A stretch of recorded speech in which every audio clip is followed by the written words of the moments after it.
The question is, if z is equal to f of xy, means z is function of x and y, and x equal to r cos hyperbolic theta, y equal to r sin hyperbolic theta, then show that x minus y times of del z del x minus del z del y, which is equal to r del z del r minus del z del theta. So we will let us try to solve that.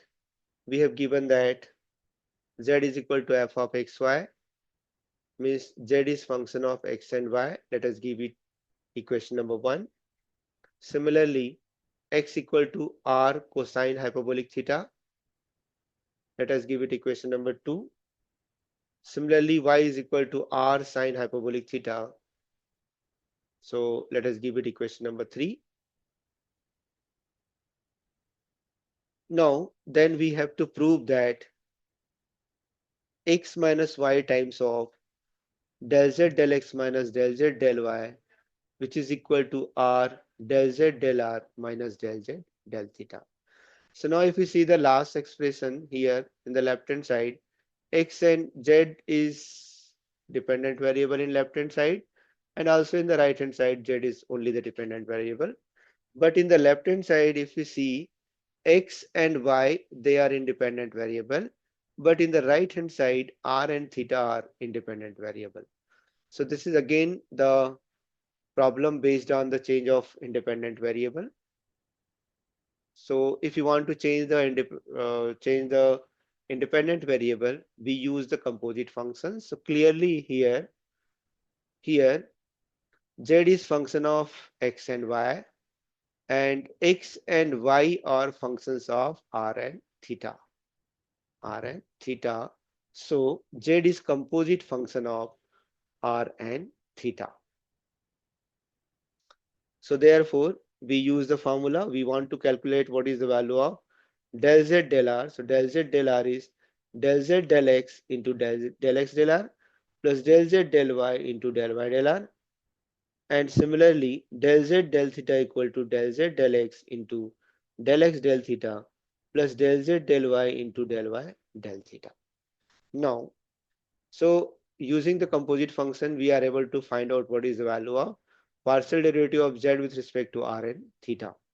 Now, since x and y are functions of r and theta, so we are able to calculate what is del x del r, what is del y del r, what is del x del theta, and what is del y del theta by using these two uh,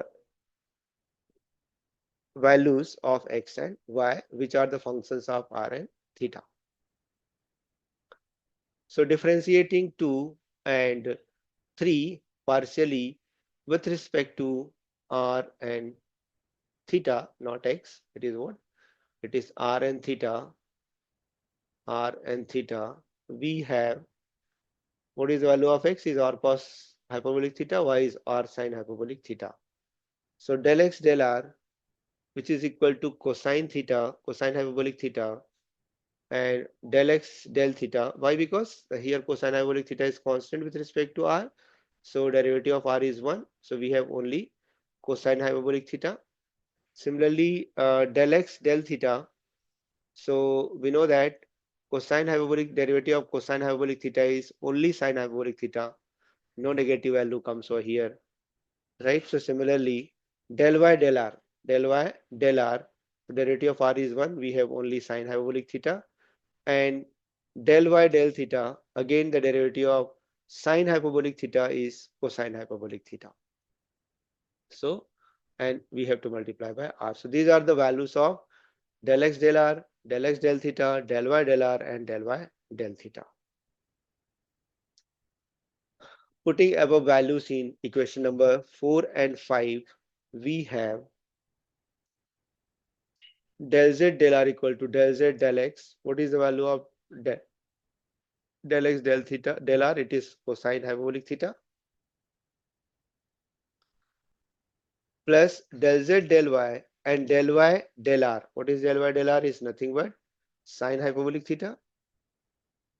Similarly, del z del theta, so del z del x and del x del theta. What is del x del theta? It is r sine hyperbolic theta plus del z del y into del y del theta. So del y del theta is nothing but r cos hyperbolic theta.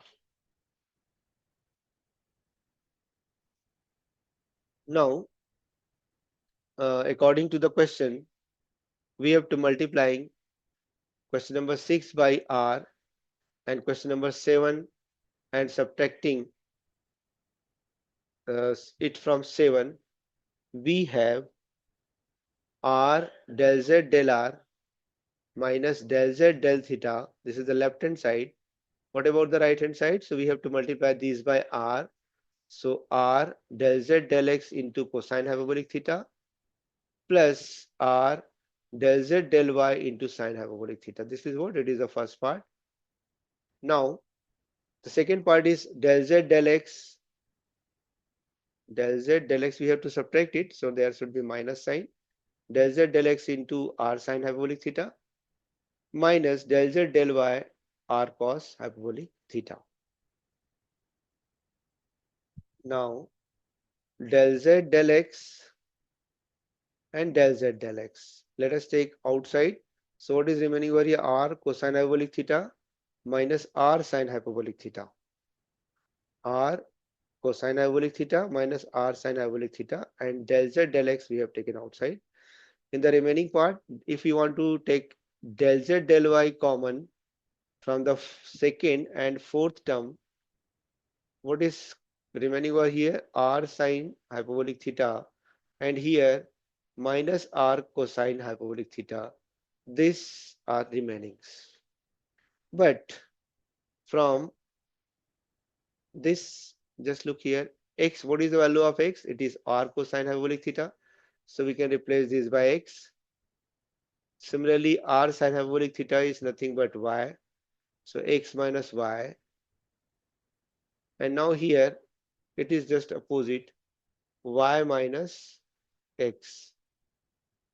So if we can write down, this can be written as x minus y del z del x plus y minus x del z del y. If we take minus sign from this step, we can write down x minus y del z del x, and if we take minus sign outside, y minus x will become x minus y del z del y. So now if we take x minus y common, so we have del z del x remaining in the first part and del z del y is remaining in the second part. So x minus y times of del z del x minus del y del z del y. So therefore x minus y into times of partial derivative of z with respect to x minus partial derivative of z with respect to y, which is equal to r del z del r minus del z del theta. This is the desired result, hence proved. Thank you.